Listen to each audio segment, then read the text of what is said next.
In the face of chaos, calm is a choice. And in the face of danger, knowledge is power. First aid isn't just a skill, it's the bridge between fear and hope. When emergencies strike, time becomes precious and every second counts. What you do in those moments can change the course of someone's life. Please allow us to show you how to turn panic into purpose as we will showcase the basic first aid skills. Bagong kaalaman, bagong matututunan, yan ang ihahatid ng iyong kuya ng bayan. Mga dapat malaman tungkol sa basic first aid ating alamin, kaya't halika't samahan niyo ako. Can you hand me the cutter, please? Later, I'm still using it. Look, you've been using it! Give me that!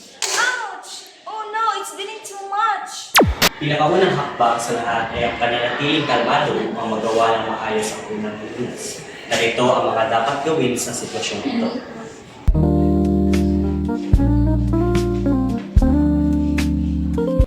It hurts! Calm down. Let's watch it first.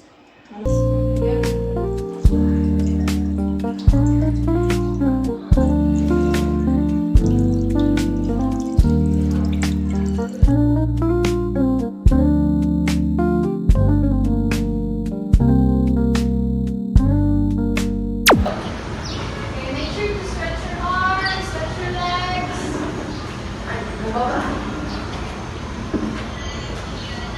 Okay, now get down, give me 10 push-ups.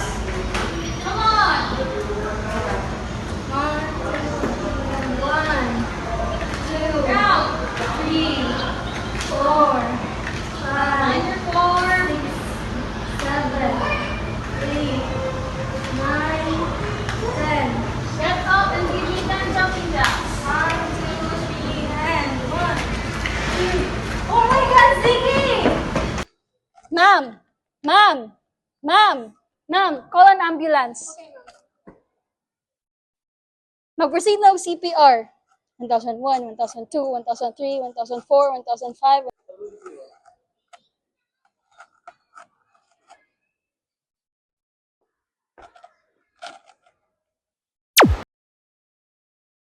Nakakabuti ang pag-ehersisyo ngunit nakakaapekto sa mga taong may undiagnosed na sakit, partikular sa mga sakit sa puso na maaaring magdulot ng mga pag-collapse o cardiac arrest. Kapag nangyari ang sitwasyon na ito, tumawag sa profesional na tulong, ngunit habang naghihintay, kailangan magsagawa ng CPR sa biktima.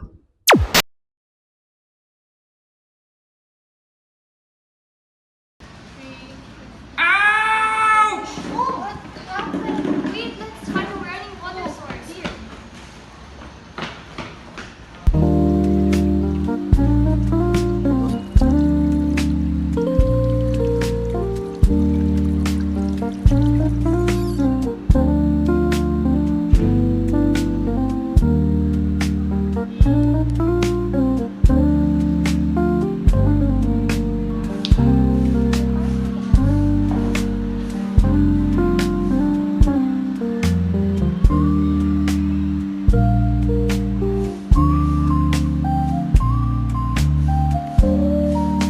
May iba't ibang antas ng paso sa balat ang pwedeng maranasan ng isang tao.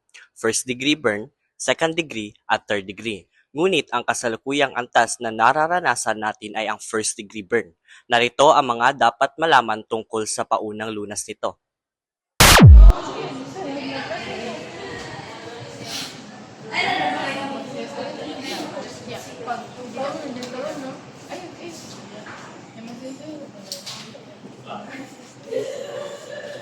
Are you alright? Why are you so quiet all of a sudden? Why are you not talking? Miss, are you alright? You like, I think she's joking.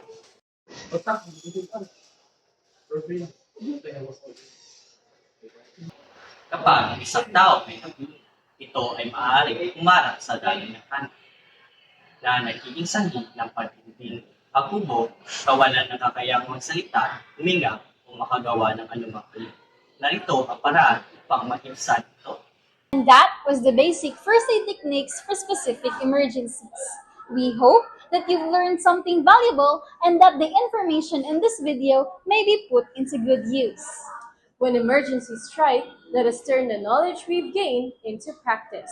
And remember how important first aid is, and it is said that in an emergency, every second counts. Your knowledge for first aid can save a life.